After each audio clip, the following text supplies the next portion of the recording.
नमस्कार। कभी सोचा है कि क्या होता है जब अतीत के पाप लौटकर दरवाजा खटखटाते हैं? आज हम किन्नर की अंतिम यात्रा की कहानी में उतरने वाले हैं। ये एक ऐसी कहानी है जो याद दिलाती है कि भाई कर्म का पहिया वो घूमता जरूर है, और जब लौटता है ना तो अपना हिसाब बराबर करके ही मानता है। कहते हैं जो आग किसी और के लिए जलाई जाती है, वही आग एक दिन अपना हक मांगने लौटती है।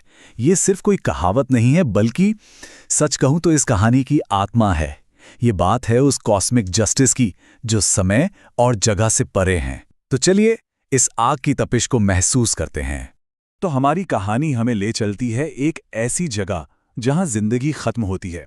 एक सुनसान शमशान घाट, रात का गहरा अंधेरा है, और एक बहुत ही शक्तिशाली अघोरी साधु प्रकृति की शक्तियों को आप कह सकते हैं झुकाने की कोशिश कर रहा है। पर उसे ये नहीं पता कि आज रात शक्तियों उसे झुकाने वाली हैं। जरा उस सीन को सोचिए। चिता की आग जल रही है, उसकी रोशनी में राख से सना एक जटाधारी साधु बैठा है। उसकी आंखों में ना बरसों की तपस्या का घमंड साफ दिखता है। होठों से मंत्र ऐसे निकल रहे हैं मानो वो ही ब्रह्मांड का कंट्रोलर हो। अपनी शक्तियों पर उसे अटूट एक तरह का घमंड वाला विश्वास है। और ठीक उसी पल जब वो अपनी शक्ति के पीक पर था, एक अनहोनी हो जाती है। वो पवित्र आग जो उसकी पूरी साधना का सेंटर थी, अचानक फूंक की तरह बुझ जाती है। अब जो शमशान की खामोशी है ना, वो 100 गुना ज्यादा डरावनी लग रही है। ऐसा लग रहा है जैसे हवा ने भी किसी आने वाले तूफान से पहले अपनी सांस रोक ली हो।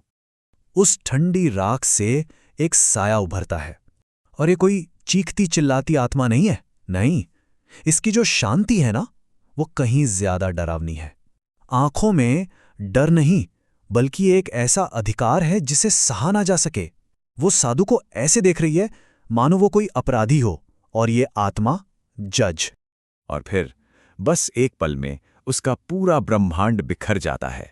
जो घमंड का मुखौटा था वो दहशत में बदल जाता है। उसकी रुद्राक्ष की माला जो उसे बुरी शक्तियों से बचाती थी, वो टूटकर मोतियों की तरह बिखर जाती है। उसके सीने पर एक अनदेखी तलवार का घाव उभर आता है, और वो हाफता हुआ जमीन पर गिर पड़ता है। सोचिए, सालों की साधना एक पल में राख। उस रात शमशान घाट से सिर्फ साधु का शरीर ही वापस लौटा।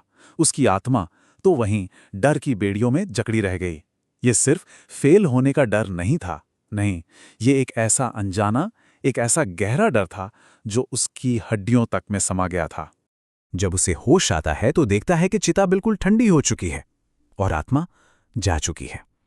लेकिन वो जो खामोशी थी ना, वो अब उसके अंदर बस गई थी। और विडंबना देखिए, जो साधु आत्माओं को बुलाने की शक्ति रखता था, आज वो एक आत्मा की याद से ही भाग रहा था, बिल्कुल वैसे जैसे कोई आम इंसान भूत से डरता है। और जब वो भागकर अपने आश्रम पहुंचता है तो उसका डर सच में बदल जाता है। वो देखता है कि ये कोई तूफान नहीं था, ये एक निशाना था। गांव के बाकी घर तो वैसे के वैसे खड़े हैं, लेकिन उसका आश्रम, जो उसकी शक्ति का सिंबल था, वो मलबे का ढेर बन चुका था। मैसेज एकदम क्लियर था, तुम कहीं नहीं छिप सकते। उस मलबे के बीच खड़ा वो साधु अब खुद एक सवाल बन गया है। ये घोर अनर्थ क्यों हुआ? उसकी सारी शक्तियां, उसकी सारी साधना आज क्यों जवाब दे गईं? आखिर कौन सा ऐसा पाप था जिसका हिसाब अब शुरू हो चुका है? वो फिर से आग जलाने की कोशिश करता है, अपनी खोई हुई शक्ति को वापस पाने के लिए। लेकिन आग फिर से बुझ जाती है।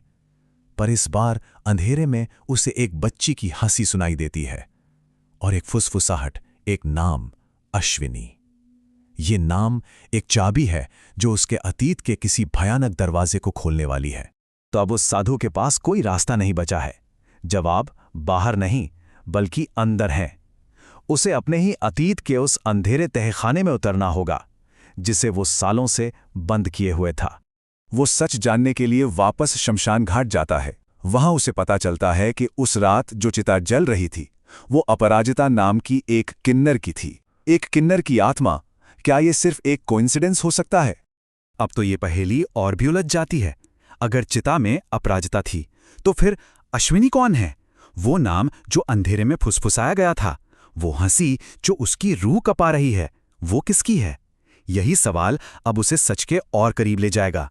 अब हमला सिर्फ उसके आश्रम पर नहीं, बल्कि सीधे उसके दिमाग पर हो रहा है। उसका मन एकदम खाली हो जाता है। वो अपने मंत्र तक भूलने लगता है। उसे हर तरफ किन्नरों की तालियों की आवाजें सुनाई देती हैं। सोचिए, वो आवाजें जो कभी आशीर्वाद थी, आज एक श्राप बन चुकी हैं। धीरे धीरे उसकी अपनी पहचान ही उससे छीनी जा रही है। और तभी यादों का बांध टूट जाता है। सच एक बाढ़ की तरह उसके जहन में आता है। अश्विनी वो एक किन्नर थी जो अंधविश्वास के खिलाफ आवाज उठाती थी। लोगों में उसकी पॉपुलैरिटी बढ़ रही थी और इसी बात से हमारा ये अघोरी और उसके साथी साधु जलने लगे थे। उन्होंने उसे डायन का नाम दिया और धर्म की आड़ लेकर उसे जंगल में ले जाकर जिंदा जला दिया। बस एक पल में जो अब तक पीड़ित लग रहा था, वो अतीत का सबसे बड़ा अपराधी बन जाता है। तो ये था वो कर्म जिसका फल अब वो भुगत रहा था, एक बेगुनाह की हत्या। और उस हत्या के साथ ही जन्मा था एक श्राप, किन्नर का श्राप। और अब इतने सालों बाद वो श्राप अपना हिसाब लेने लौटा है। ये किन्नर का शाप इस गांव को निगल जाएगा। ये सिर्फ गुस्से में कहे गए शब्द नहीं थे। नहीं, ये उस पूरे समुदाय का दर्द था जिसने अपनी बेटी को अपनी आंखों के सामने जलते देखा था। ये एक ऐसा श्राप था जो कह सकते हैं न्याय की स्याही से लिखा गया था और अब वो सच होने लगा था।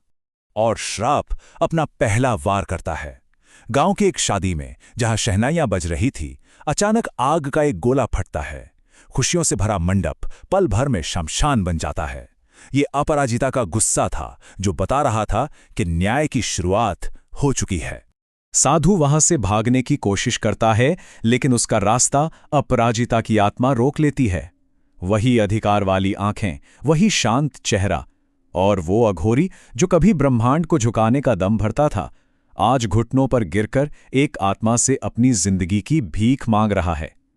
शक्ति का तराजू अब पूरी तरह से पलट चुका था। देखिए, ये सिर्फ बदला नहीं है, ये ब्रह्मांड का संतुलन है, कर्म का एकदम परफेक्ट न्याय। अश्विनी को चिता पर जलाया गया था, अघोरी को उसी चिता पर घसीटा गया। आग चंदन की लकड़ी से लगाई गई थी, उसी लकड़ी का इस्तेमाल फिर से हुआ। वो साधुओं से घिरी थी, ये किन्नर आत्माओं से घिरा है। मतलब हर एक्शन का एक इक्वल एंड ऑपोजिट रिएक्शन। और जैसे ही आग की लपटें उसे छूती हैं, उसकी चीखें हवा में गूंजती हैं। लेकिन ये सिर्फ उसकी चीखें नहीं हैं, इनमें अश्विनी की चीखों की गूंज है। दर्द का वो साइकिल जो उसने शुरू किया था, आज उसी पर आकर खत्म होता है। कर्म का पहिया आखिरकार रुक जाता है। तो क्या ये सिर्फ अन्याय का अंत था, या फिर कर्म के उस कभी न खत्म होने वाले चक्र की एक झलक थी जो चुपचाप घूमता रहता है और देर से ही सही पर हर आग का हिसाब उसी आग से लेता है? इसका जवाब शायद हम सबको अपने अपने कर्मों में ही खोजना होगा।